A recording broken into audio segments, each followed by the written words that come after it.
নমস্কার দর্শক বন্ধু।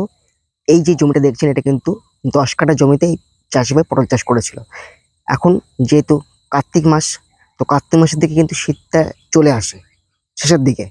তো দর্শক বন্ধু, এই শীতকালীন পটল চাষ কীভাবে আপনি সংরক্ষণ করে রাখবেন, এই যে চাষি ভাই দেখুন যে সারটা মেশাচ্ছে এটা অ্যামোনিয়া আর কুড়ি দিয়ে এই গাছের গোড়াতে দিলে গাছের ডোয়া কিন্তু আবার অধিক পরিমাণে ছাড়বে।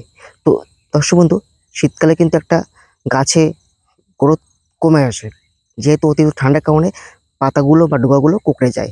তার ক্ষেত্রে একটু ট্রিটমেন্ট ভালো করে করলে মোটামুটি যে কটা ফল পাবেন সেটা কিন্তু আপনি বাজারে তার অধিক দামে বিক্রি করতে পারবেন।